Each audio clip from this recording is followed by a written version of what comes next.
እግዚአብሔር ግን ከዚህ ድንጋይ ውስጥ ሰው አለው። እግዚአብሔርን ገና አልቀመስነው ይሆን? እግዚአብሔርን ገና አላወቅነው ይሆን? እግዚአብሔርን ገና አላጣጣምነው ይሆን? የክርስቶስ ሰውነት ያረፈብህ ስጋውና ደሙን የተቀበልክ አንተ ይህን ያህል ተስፋ መቁረጥ አለብህ? ደሙን የጠጣ ስጋ በላ በልጅነት የተጠመቅ የሆነ ነገር ቀበረኝ አልነሳም እንዴት ትላለህ?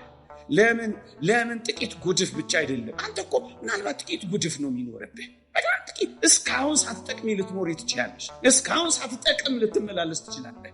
እስካሁን አልጠቀምንም ማለት ግን ነገ አንጠቅምም ማለት አይደለም። መቼ እንዴት እንደምትጠቅም የሚያደርገው እግዚአብሔር ነው። ወደ እግዚአብሔር ቅረብ። የማይጠቅመውን ጠቃሚ አድርጎ የሚቀይረው እግዚአብሔር ነው። እዚህ ቤት ገብቶ ውሃ ሆኖ ገብቶ ጸበል ሆኖ ነው የሚወጣው። አፈር ሆኖ ገብቶ እምነት ሆኖ ነው የሚወጣው። ህብስት ሆኖ ገብቶ ስጋ ሆኖ ነው የሚወጣው። ወይን ሆኖ ገብቶ ደም ሆኖ ነው የሚወጣው። እግዚአብሔር ሲነካው የማይቀየር ነገር የለም። ይዋቸው ምናልባት እኔና አንተ ለመቀየር አልቀረብን ካልሆነ በቀር እግዚአብሔርን ቀምሶ ይቀየር። እግዚአብሔር እጆች አርፈውበት ጠቃሚ ይሆናል። ሊነገር የማይችል ጠቃሚ ይሆናል። እስካሁን አልጠቀምም ነው ማለት ነገ አንጠቅምም ማለት። ወዳጄ መከራን ስታየው እግዚአብሔርን ይኸው፣ መንገላታትን ስታየው እግዚአብሔርን ይኸው። ምናልባት ከመጥቀም አርፍዳችሁ የሆናችሁ እዚህ ውስጥ ልትኖሩ ትችላላችሁ። ያለፉትን ዘመናት ሳልጠቅም ነው የቆየሁት። ራሴን አልጠቀምኩ፣ ቤተሰቤን አልጠቀምኩ፣ ቤተ ክርስቲያኔን አልጠቀምኩ፣ ሀገሬን አልጠቀምኩ፣ ወገኔን አልጠቀምኩ። አሁን ከእንግዲህ በኋላ እኔ እጠቅማለሁ። የብዙ ሰዎች ሐሳብና ጥያቄ ይሆናል። ክርስቶስ ይሁዳን እንኳን ሳይቀር እጆቹን ዘርግቶ ይቀበለው ነበር ይላል። አንተ ይሁዳን የሚቀበል አምላክ እንኳን እያለ አንተ ከዚህ አምላክ በብዙ ርቀት ትሮጣለህ፣ በብዙ ርቀት ተሸሸዋለህ፣ በብዙ ርቀት አይቀበለኝም፣ እንድጠቀም አያደርገኝም ብለህ ከሱ ደግሞ ጀርባ አንሰተህ ትኮበልላለህ። ቤተሰብ የገፋልን ልንኖር እንችላለን። ያመነው የካደን ልንኖር እንችላለን። ያመነው ስለ ካደን ራሳችንን ክደን ምናልባት ግሮሰሪ ውስጥ እየተጠረግን ያለን ወንዶች ወይም ሴቶች ተስፋ የቆረጥን እንኳን ብንሆን ጠቃሚ እንሆናለን። ለምን እዛ እንከርማለን? ለምን እኛ ደግሞ ሌሎች ያበላሹን አንሶ እኛ ደግሞ ለመበላሸት ራሳችንን አሳልፈን እንሰጣለን? እግዚአብሔር ጠቃሚ ሲያደርግ አሻግሮ ነው። የትኛው ወንበዴ ነው ታዲያ ዛሬ በእግዚአብሔር ተስፋ የሚቆርጠው? የማልጠቅም ሰው ነኝ እንደጀመረ ይጨርሰኝ ብሎ ራሱን ሱስ ውስጥ የሚከተው የትኛው ሰው ነው ታዲያ? እኔ ልመለስ ማልችል ምርጥ ወንበዴ ነኝ የሚለው? የተወደዳችሁ ክርስቲያኖች እንደ አባ ሙሴ የተሸሻችሁ ብትሆኑ፣ እንደ ጳውሎስ ሰው ሁሉ የጠረጠራችሁ ብትሆኑ፣ መኖኝ አንድ ቀን የምትፈለጉበት፣ አንድ ቀን ለምስክርነት የምትበቁበት ቀን ያመጣል እንደሆነ ምን ታውቃላችሁ? ዛሬ ተዋረደ ማንም፣ ዛሬ ዝቅ ያለ ስብዕና፣ ዛሬ እዚህ ግባ የሚባል አኗኗር ልንኖር እንችላለን። ግን እግዚአብሔር እንዲያርፍብን ከፈቀድን መኖኝ ተቀብረን አንቀርም፣ እንወጣለን። ጠፍተን አንቀርም፣ እንገኛለን። ተረስተን አንቀርም፣ እንታውሳለን። ተዋርደን አንቀርም፣ እንከብራለን። ሞተን አንቀርም፣ ሕይወት እናገኛለን። ወጥተን አንቀርም፣ እንገባለን። አንክሰን አንቀርም፣ ደግሞ ጸንተን እንቆማለን። አዝነን አንቀርም፣ ደግሞ እንደሰታለን። ነፍርቀን አንቀርም፣ ደግሞ እንስቃለን። የነበሩ ሰዎች በጣም ጠላት የነበሩትን ሰዎች፣ በጣም አሳዳጅ የነበሩትን ሰዎች፣ በጣም ደረጃ አንድ አጥፊዎች የነበሩትን ሰዎች እግዚአብሔር በጣም ጠቃሚዎች አድርጎ እንደቀየረ አልሰማችሁም? በየትኛውም ደረጃ እግዚአብሔር ጋር የደረሰ ሳይቀየር የቀረ ማን ነው ወገኖች? እግዚአብሔር በባዶ ነገር ውስጥ የሚሞላ፣ እግዚአብሔር ባላዋቂዎች ውስጥ እውቀት የሚገልጥ፣ እግዚአብሔር በመናኛዎች ውስጥ የሚያበረክት፣ እግዚአብሔር የሉም በሚባሉ ሰዎች ውስጥ የሚያኖር አምላካችን እንደሆነ አውቀነዋል። እንጠቅማለን። ዛሬ ተዋረደ ማንነት፣ ዛሬ ዝቅ ያለ ስብዕና፣ ዛሬ እዚህ ግባ የሚባል አኗኗር ልንኖር እንችላለን። ግን እግዚአብሔር እንዲያርፍብን ከፈቀድን እመኑኝ ተቀብረን አንቀርም፣ እንወጣለን። ጠፍተን አንቀርም፣ እንገኛለን። ተረስተን አንቀርም፣ እንታውሳለን። ተዋርደን አንቀርም፣ እንከብራለን። ሞተን አንቀርም፣ ሕይወት እናገኛለን። ወጥተን አንቀርም፣ እንገባለን። አንክሰን አንቀርም፣ ደግሞ ጸንተን እንቆማለን። አዝነን አንቀርም፣ ደግሞ እንደሰታለን። ነፍርቀን አንቀርም፣ ደግሞ እንስቃለን። እግዚአብሔር ያደረገው ይሄንን ነው። እግዚአብሔር ያደረገው ይሄንን ነው። ዘመን ረዘመ እንኳን ብንል ለ300 ዘመናት፣ አሁን ከዚህ በላይ ሊረዝም ይችል ይሆን ወገኖቼ? እውነት እንደው እስኪ ተመልከቱት። አሁን ሙት ከሆነው ከሳራ ማህፀን ይስሐቅን የመሰለ ጣፋጭ ይገኛል ብላችሁ ታስባላችሁ? ማህፀኗ እኮ ሞቷል። ለዚህ እኮ ነው በወንጌል ከነዚህ ድንጋዮች ልጆች ላስነሳ ይችላል ተብሎ የተጻፈው እኮ ለዚህ ነው። ድንጋይ የሚለውን ሲተረጉሙ ሊቃውንት የሐናን ማህፀን ያመጣሉ። በቃ አብቅቷል፣ ድንጋይ ሆኗል። እግዚአብሔር ግን ከዚህ ድንጋይ ውስጥ ሰው አለው። እግዚአብሔርን ገና አልቀመስ ነው ይሆን?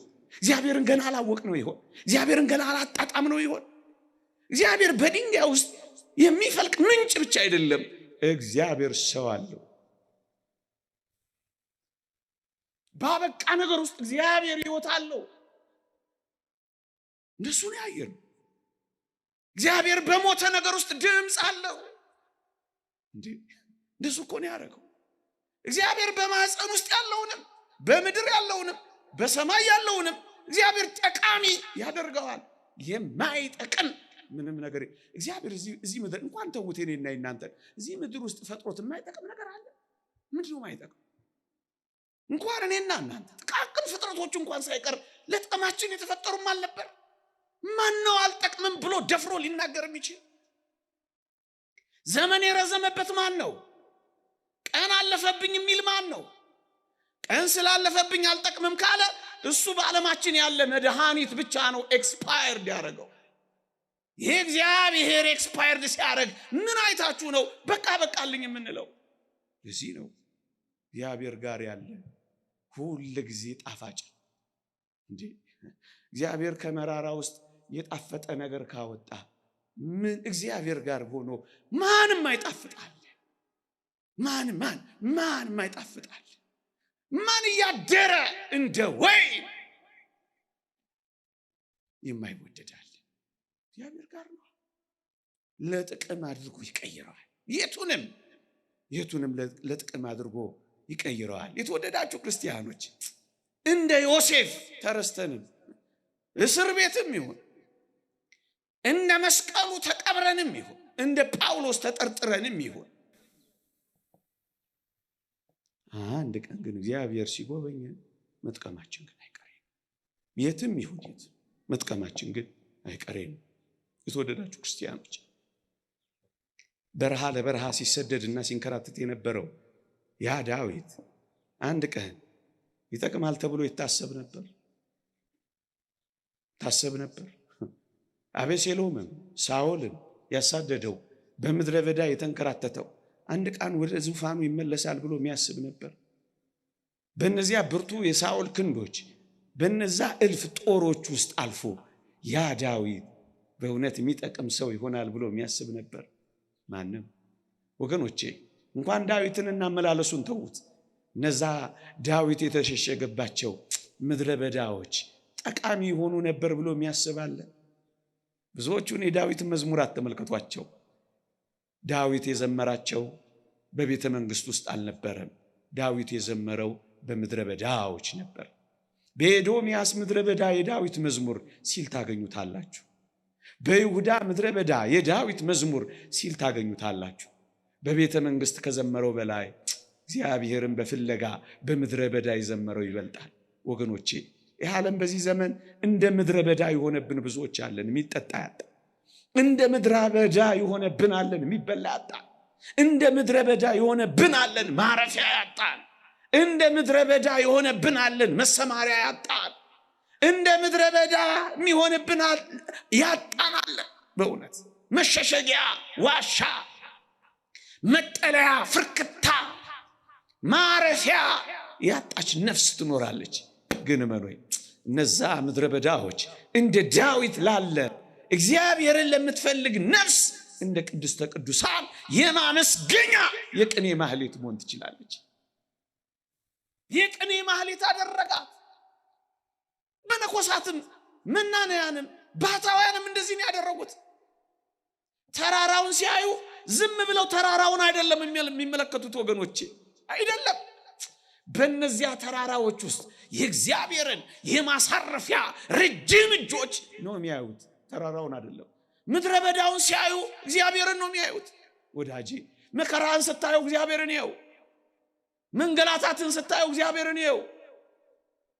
በእነዛ ሁሉ ጠላቶች ተከቦ ዳዊት በዝማሬን የቀጠለው አሁን እነዛን ምድረ በዳዎች የመዝሙር ቦታዎች አድርጎ ለጥቅም መቀየር ይችላል። አዎ ይችላል። መከራ ማመስገኛው መሆን ይችላል። ማዘንበልህ ቀና ማያ መሆን ይችላል። የበዛብህ የአጋንንት ውጊያና ጦር መዋጋህ መጠንከሪያህ መበርቻ መሆን ይችላል። ለጥቅም አድርገህ ማዋል ትችላለህ። እንደ ዳዊት በእውነት እንዴት ይደንቃል። እኔ በጣም ይደንቀኝ ምናልባት ከመጥቀም አርፍዳችሁ የሆናችሁ እዚህ ውስጥ ልትኖሩ ትችላላችሁ። ያለፉትን ዘመናት ሳልጠቅምን የቆየሁት ራሴን አልጠቀምኩ፣ ቤተሰቤን አልጠቀምኩ፣ ቤተክርስቲያኔን አልጠቀምኩ፣ ሀገሬን አልጠቀምኩ፣ ወገኔን አልጠቀምኩ። አሁን ከእንግዲህ በኋላ እኔ እጠቅማለሁ። የብዙ ሰዎች ሐሳብና ጥያቄ ይሆናል። እመነኝ ትጠቅማለህ። ቅዱስ ጳውሎስ አናሲሞስ ስለሚባል ሰው የጻፈው ለፊሊሞና እንዴት አስደናቂ ቃል መሰለ። እስካሁን ስላልጠቀመ ከእንግዲህ በኋላ ግን ስለሚጠቅመን ብሎ የጻፈልህ እንዴት ያስደንቃል። እስካሁን ሳትጠቅሚ ልትኖር ትችላለሽ። እስካሁን ሳትጠቅም ልትመላለስ ትችላለህ። እስካሁን አልጠቀምንም ማለት ግን ነገ አንጠቅምም ማለት አይደለም። መቼ እንዴት እንደምትጠቅም የሚያደርገው እግዚአብሔር ነው። ወደ እግዚአብሔር ቅረብ። የማይጠቅመውን ጠቃሚ አድርጎ የሚቀይረው እግዚአብሔር ነው። እዚህ ቤት ገብቶ ውሃ ሆኖ ገብቶ ጸበል ሆኖ ነው የሚወጣው። አፈር ሆኖ ገብቶ እመት ሆኖ ነው የሚወጣው። ህብስት ሆኖ ገብቶ ስጋ ሆኖ ነው የሚወጣው። ወይን ሆኖ ገብቶ ደም ሆኖ ነው የሚወጣው።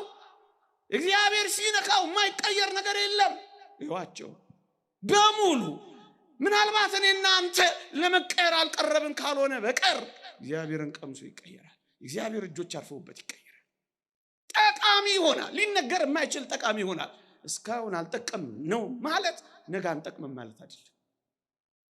በወህኒ ቤት ምንኖር፣ እጅግ መራራ በሆኑ ሱሶች ውስጥ ምንኖር፣ እጅግ ደስ በማያሰኙ ልምምዶች ውስጥ ያለን፣ አሁን ከዚህ ውስጥ እኔ ወጥቼ ጠቃሚ መሆን እችላለሁ። ትችላለህ። ይኸው ትችላለህ።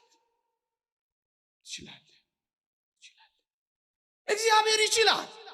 እሱን ነው የምናምነው። ለአንተ የሚያቅት ነገር የለም ተብሎ አልተጻፈም። አንተ ታቅተዋለህ። አፈር ካላቃተው እንዴ፣ ሰማይ ካላቃተው፣ ሞት ካላቃተው፣ ኃጢአት ካላቃተው፣ በሽታ ካላቃተው፣ ሲኦል ካላቃተው አንተ ምን ሆነ ነው እኔ ለእግዚአብሔር አቅተዋለሁ የምትለው? እንዴ እግዚአብሔር የሲኦል መክፈቻ ቁልፎች ካለው ያንተን ልብ ለመክፈት እግዚአብሔር ያቅተዋል። በተዘጋ ግድግዳ የገባ አንተ ትንሽ ባዘነበልከው ሰው ልብ ውስጥ ክርስቶስ አይገባም። እመነኝ፣ ትውት ስለሆነ ስለሚለማመጥህ እንጂ ሰብሮህ ሊገባ ይችል ነበር። እሱ ፍቅር ነው፣ በማስገደድ አይደለም፣ በጉልበት አይደለም፣ በፍቅር ነው። እና ማንም አይጠቅማል። እስካሁን አልጠቀምን ይሆናል፣ እመኑኝ፣ ነገ ግን እንጠቅማል። ይልቅ ለመጥቀም እንዘጋጅ። በአንድ ጊዜ ላንጠቅም እንችላለን። እንደ አናሲሞስ ቀስ እያልን ግን እንጠቅማለን። ቀስ እያልን እንጣፍጣለን። በአንድ ጊዜ ማካልክ ትዕቢት ነው። ለምን ትዕቢተኛ ትሆናለህ? በአንድ ጊዜ የበቃይተሃል። በአንድ ጊዜ መጠቃይተሃል። በአንድ ጊዜ ጸደቃይተሃል። የለም፣ ቀስ በቀስ። ቅዱስ ማርቆስን ተመልከቱት። በስብከት ወንጌል አገልግሎት ቅዱስ ጳውሎስ ከቅዱስ ጴጥሮስ ጋር በሐሳብ እስኪለያዩ ድረስ እናት የናፈቀችኝ ብሎ ጥሏቸው ሄዶ ነበር። አንድ ሊቅ ሲናገር ቅዱስ ጳውሎስ ቅዱስ ማርቆስን ያነሳው ይላል በሮሜ መልእክት መጨረሻው ላይ፣ ማርቆስም ደግሞ የተወደደ ወንድማችን ማርቆስ ሰላምታ ያቀርብላችኋል ይላል። ማርቆስን ከ17 ዓመት በኋላ ነው ጳውሎስ ስሙን ያነሳው ይላል። ከ17 ዓመት በኋላ ልጠቅም ትችላለህ። ከ27 ዓመት በኋላ ልጠቅም ትችላለህ። ከ37 ዓመት በኋላ ልጠቅም ትችላለህ። ከ107 ዓመት በኋላ ልጠቅም ትችላለህ። አንተ ቀን ምን አስቆጠረ? ቀስ በቀስ ብቻ አይደል? ቀስ በቀስ ዛሬ ትንሽ ጥቀም፣ ነገ ትንሽ እየጠቀምክ ትሄዳለህ። የተወደዳችሁ ክርስቲያኖች ወገኖቼ፣ በእግዚአብሔር ዘንድ ለምን በባከነ ሰዓት አይሆንም? እንጠቅማለን። ለምን ባለቀ ሰዓት አይሆንም? እጅግ ጠቃሚዎች እንሆናለን ወገኖቼ። እጅግ ጠቃሚዎች እንሆናለን። በባከነ ሰዓትም ቢሆን ማን ምሳሌ ያለን ካላችሁ እንደ ቅድስት እሌኒ ያለ በባከነ ሰዓት የጠቀመ ሰው ያለ ይመስላችኋል? ይቺን ቅድስት እናት ታውቋታላችሁ። ሕይወቷ የሚጀምረው በመገፋት ነው። ጨዋ ናት፣ ስንዱ ናት፣ ታማኝ ናት ለቤተሰቦቿ። ግን ያውም በቤተሰቡ ራስ በባሏ የተከዳች ናት። በባሏ ስራሽ ያውጣሽ ተብላ የተወረወረች ናት። በባሏ አትጠቅሚም ተብላ ባህር ውስጥ ምን አለ ምድር ላይ እንኳን ቢያረጋት ትንሽ የመኖር እድል ቢሰጣት ባህር ውስጥ የተዘፈቀች ናት። ይህችን ሴት ከባህር ወጥታ ቆስጠንጢኖስን የመሰለ ልጅ ወልዳ መስቀሉን አውጥታ ትጨርሳለች፣ ትጠቅማለች ብሎ ያሰበ ሰው አለ? ይህች ሴት በ80 ዓመቷ ነው ያረፈችው። መስቀሉን ያገኘችው በ79 ዓመቷ ነው። አበቃ። በባከነም ሰዓት ልትጠቅም ከቻልክ አሁን ታግሰ ኑር። እንዲህ ካልሆነ እወጣለሁ፣ ማን ይጎዳ? እንዲህ ካልሆነ ማን ያቆማለሁ? አንተ ትቆማለህ። እግዚአብሔርና እግዚአብሔር ሥራ ይቀጥላል።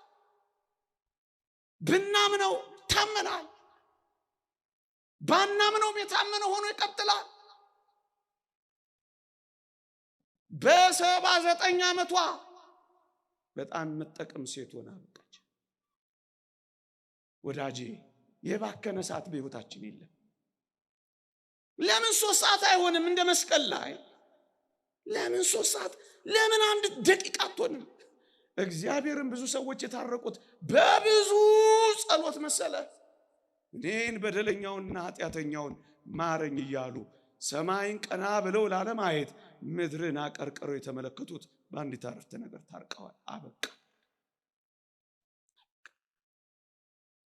ቀኑ ከረፈደ የሚመጡትንም በመጀመሪያ የሚመጡትንም እግዚአብሔር የሚቀበል አምላክ ባለቀ ሰዓት። የተወደዳችሁ ክርስቲያኖች ይህቺ ሴት የቀድሞ የመገፋት ሕይወቷ አላበለሻትም። ቤተሰብ የገፋልን እንኖር እንችላለን። ያመነው የካደን ልንኖር እንችላለን። ያመነው ስለ ካደን ራሳችንን ክደን ምናልባት ግሮሰሪ ውስጥ እየተጠረግን ያለን ወንዶች ወይም ሴቶች ተስፋ የቆረጥን እንኳን ብንሆን ይህችን ሴት ልናስባት አይገባም። ጠቃሚ እንሆናለን። ለምን እዛ እንከርማለን? ለምን እኛ ደግሞ ሌሎች ያበላሹን አንሶ እኛ ደግሞ ለመበላሸት ራሳችንን አሳልፈን እንሰጣለን? እንጠቅማለን። እኔ ስታመን ምን ነው እግዚአብሔር ጉድ አደረገኝ እያለች ከእግዚአብሔር ጋር ትግል የገጠመች አይምሰልህ። ብዙ ሰዎች እንዲህ አይነት ትግል ገጥመናል። በጣም ይደንቃል። እግዚአብሔር እኮ በእውነት ክርክር የምንገጥመው እሰጥ አገባ የምንገባው እንካ በንካ የምንለው አምላክ እኮ አይደለም እግዚአብሔር። እንዴ እኛን ለማናገር መፍቀዱ እንኳን አይደንቅም? እኛን ለማየት መምረጡ እንኳን እግዚአብሔር አይደንቅም? ታስበው ዘንድ ሰው ምንድን ነው? እኛን ማሰቡ አይደንቅም? የተወደዳችሁ ክርስቲያኖች ከእግዚአብሔር ጋር እጠቅማለሁ አልጠቅምም እያንሰጣ አገባ መግባት የለብንም። እንጠቅማለን። ምን ነው እንደዚህ? ምን ነው እንደዚያ?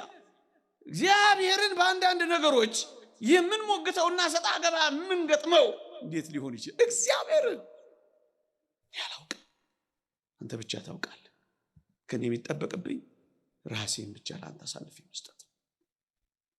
እቺ ሴት ባጣችው ነገር እየተቆጨች በትላንትናዋ እየተናደደች የነገ ህልሟን ያጨለመች እንዳይመስላችሁ። ትላንት አለፈ፣ በቃ ሄደ። ነገዋን አላበላሸችም። ህይወት ቀጠለ። ህይወት ይቀጥላል። ህይወት ይቀጥላል። ህይወቷን የቀጠለችው እንደውም በጣም የሚደንቀው ስትገፋ ወደ መስቀሉ ሄዳ መመርኮዝን የመረጠችው። ይልቅ ወደ መስቀሉ ናናረፍ። እንደ ይሁዳ መሰቃየህን አትፈልግ። ሰይጣን በጣም ክፉ ነው። ይሁዳ ክርስቶስን አሳልፎ ከሰጠ በኋላ ታስታውሳላችሁ፣ በጣም ያሳዝናል። ተጸጸተ፣ ደግሞ አለው ተጸጸተ። ይሄን ጸጸት ሲያይ ግን ዲያብሎስ ሌላ ወጥመድ ፈጠረ። ምን ፈጠረ? ከተጸጸተ ምን ሊያረግ ነው? ወደ ክርስቶስ ሄዶ ይቅር በለኝ ሊል ነው። ስለዚህ ዲያብሎስ ምን አደረገ? ይሄን ጸጸቱን ተጠቅሞ ይሁዳን ወደ መስቀሉ ሳይሆን ወደ መሰቀያ ቦታ መራው። ለምን? ወደ ክርስቶስ ከሄደ ዲያብሎስ አንድ ነገር ያውቃል። ክርስቶስ ይሁዳን እንኳን ሊምረው የሚችል ፍቅር መሆኑን ያውቃል። ሊድንበት ነው። እንዳይድንበት ምን አደረገው? ወደ መስቀሉ ከመሄድ ይልቅ ወደሚሰቀልበት እንጨት መራው። ይሁዳ በዚህ ተደመደመ። በእርግጠኝነት ቅዱስ ዮሐንስ አፈወርቅ እንደተናገረው ክርስቶስ ይሁዳን እንኳን ሳይቀር እጆቹን ዘርግቶ ይቀበለው ነበር ይላል። አንተ ይሁዳን የሚቀበል አምላክ እንኳን እያለህ አንተ ከዚህ አምላክ በብዙ ርቀት ትሮጣለህ፣ በብዙ ርቀት ተሸሸዋለህ፣ በብዙ ርቀት አይቀበለኝም፣ እንድጠቀም አያደርገኝም ብለህ ከሱ ደግሞ ጀርባህን ሰጥተህ ትኮበልላለህ። በቃ አስጨከነው። ወደ መስቀሉ ሳይሆን ወደ መሰቀያው ወሰደው። በቃ ተከመረበት፣ አድብቶ ያዘው። ሰይጣን እንደዚህ ነው የሚያረቀው ወገኖች። እና በባከነም ሰዓት እንደዚች ሴትዮ እንደዚች ቅድስት እናት ልትጠቅም ከቻልክ ምን ታውቃለህ? ዝም ብለን እንመላለስ፣ ዝም ብለን እጆቻችንን ዘርጋ፣ ዝም ብለን እንለምነው፣ ዝም ብለን እንማጸነው፣ ዝም ብለን በፊቱ እንቆይ።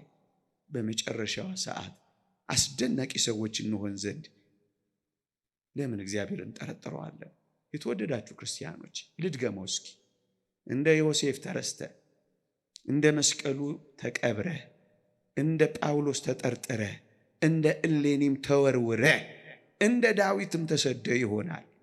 ግን በእርግጠኝነት ትጠቅማለህ። አንድ ቀን ትጠቅማለህ። የኔም ያንተም የሁላችንም ጊዜ ሲመጣ ሁላችንም እንጠቅማለን። ብቻ ግን እግዚአብሔር እጆች ውስጥ እንረፍ። አውግስጢኖስ እንደተናገረው ነፍሳችን ካንተ በቀር በሌላ በማንም አታርፍም እንዳለው የነፍሳችን ማረፊያ እሱን እናድርገው። ግን እንጠቅማለን፣ ይቀይረናል። አንቀይርም ያላችሁ አትጠራጠሩ። እግዚአብሔር ሳይቀይር ያስወጣው የለም። አንድ ነገር ግን ነግሬያችሁ ነው ማበቃው። ምናልባት በዚህ ምድር ላይ ማንጠቅም ሰዎች እንኳን ሆነን ብናጠናቀቅ እመኑኝ የምንጠቅምበት ቀንና የምንጠቅምበት ቦታ ግን አለ። ለዚህ ምርጥ ምሳሌ የሚሆነኝ አልዓዛር ነው። አልዓዛርን እግዚአብሔር ያሳያችሁ፣ ልዑል ያመልክታችሁ። ጠቃሚ ይሆናል ብላችሁ አስባችሁ ታውቁ ነበር? እኔ በጣም ነው የሚደንቀኝ፣ ሁሌ ሳነሳው የሚመስጠኝ። ድሃ ነው፣ በድህነት ላይ በቁስል የተመታ ነው። በቁስል መመታት ላይ አስታማሚ ያጣ ነው። አስታማሚ በማጣት ላይ ውሾች ቁስሉን እየላሱት እስኪንከባከቡት የደረሰ ነው። ውሾችን የሚያባብርበት አቅም እስኪያጣው ድረስ እንኳንም በውሾች ደስ የሚሰኝ ነው። ቢለምን የሚሰጠው የለም። ባለጸጋውን ብቻ ነው የሚያየው። በኦሪት ነው የኖረው። ተስፋ ትንሣኤ አልተሰበከ። ታዲያ ይሄ ሁሉ ሰው እስከ መጨረሻ በዚህ ኑሮ የኖረው አንድ ቀን ይጠቅማል ብላችሁ አስባችሁ ታውቁ ነበር? አዎ፣ አልዓዛር የሚጠቅምበት ጊዜና አድራሻ ነበረው። እሱም በሰማይ ነው። ደግሞ አለው። የተወደዳችሁ ክርስቲያኖች፣ ክርስቲያን የሆነው በዚህ ዓለም ደልቶን፣ በዚህ ዓለም ተመችቶን፣ በዚህ ዓለም ፈንጥዘን፣ በዚህ ዓለም ተዝናንተን ለመኖር አይደለም። እንዳታስቡት። ከሆነ እሰየው፣ ግን አይደለም። ለዚህ ነው ቅዱስ ጳውሎስ በዚህች ሕይወት ብቻ ክርስቶስን ተስፋ ካደረግን ምንኛ ምስኪኖች ነን ያለው። ለዚህ ነው በዚህች ሕይወት ብቻ ነው እንዴት ክርስቶስን ተስፋ የምናደርገው? ያንዳንዶች ሊሆን ይችላል፣ የኔና ያንተ ደግሞ ላይሆን ይችላል። እንደ አልዓዛር በምድር ላይ የማንጠቅም ሆነን ብናጠናቀቅም እንደ ቅድስት እሌኒ በባከነ ሰዓት የምንጠቅም እንኳን ባንሆንም ግን በሰማይ መጥቀማችን ይጀምራል። ታዲያ ከዚህ በላይ የክርስቲያኖች ተስፋና ሕይወት አለ? አዎ፣ በሰማይ ድሃ አይደለም ምን ሆነው ባለጸጋ ነው ሆነው። በሰማይ በበሽታ የተመታ በቁስል የተጠቃ አይደለም መታመም ነው የሚጠፋው። በሰማይ አስታማሚ አይደለም የሚያጣው። የተወደዳችሁ ክርስቲያኖች፣ በውሾች የተከበበው ሰው በመላእክት አጀብ ነው የገባው። በምድር ላይ እንደ ማዕበል በምትናወዝ እንደ ባህር ላይ ኑሮ የኖረው ወደ አስደናቂ የእረፍት ወደቡ መልህቁን የተከለው አልዓዛር እንዴ በመላእክት እቅፍ ነው የገባው። ባለጸጎችን ብቻ አይደለም እጅግ አስደናቂውን አምላኩን ጭምር ነው ያየው። ታዲያስ በጣም የሚጠቅምበት ጊዜ ይመጣል መሰላችሁ? ታገሱ ክርስቲያኖች፣ አትቸኩሉ ክርስቲያኖች። የኔና የናንተ ምርጥ ጊዜ በሰማይ ሊጀምር ይችላል። አልዓዛር በዛ በሰማይ አሁን ቪአይፒ ወይም ቪቪአይፒም በለው እንደሱ መኖር ነው የጀመረው። ተፈላጊ ሰው፣ ምርጥ ሰው፣ ዝነኛ ሰው ነው የሆነው። አሁን ዝነኛ ላንሆን እንችላለን። ምን አገባ? አሁን ሪኮግኒሽን የሌለን፣ እውቅና የሚሰጠን የሌለን፣ የሚያጨበጭብ የሌለን፣ የሚያየን የሌለን ልንሆን እንችላለን። በመጨረሻው ዓለም ግን ሁሉም አይን ወደኛ ይመጣል። አንድ ቀን ያላየው ባለጸጋው ነው እንኳን ከሩቅ አየው ይላል አብርሃምን። ደግሞስ አልዓዛርንም በቅፉ አየው ይላል። አልዓዛር የመታየት ቀን ይመጣል በሰማይ። የዝነኝነት ቀን ይመጣል በሰማይ። ታዲያ አልዓዛር ጊዜ አልጀመረም ብላችሁ ታስባላችሁ? አልዓዛር በጣም ጠቃሚ መሆኑን የምትረዱት አልዓዛርን ስደድልኝ ማለት ተጀመረ። ተፈላጊ ትሆናል። በባትሪ የምትፈልግ ትሆናል። ያ ቁስል ያከከበት እጅህ እንኳን ሳይቀር የጣቱን ጫፍ አስነክቶ ምላሴን ያበርድልኝ ዘንድ እባክህን ላክልኝ ባለጸጋ የሚፈልግ ድሃ ልትሆን ትችላለህ። ብዙ ያለው ሰው ምንም የሌለህን የሚፈልግ አንተ ውስጥ ብዙ ሀብት አለ። አንተ ከፍ ብለሃል። ታዲያ ይሄ አልዓዛር ጊዜ አይደለም። ከቅርብ ያላዩ ከሩቅ የሚያዩበት ጊዜ ይመጣል። ስምን ጠርተው ማያውቁት ስምን የሚጠሩበት የሚደጋግሙበት ቀን ይመጣል። የምትጠቅምበት ቀን ይመጣል በሰማይ። ተስፋችን በሰማይ። እንጠቅማለን። ይቆየን።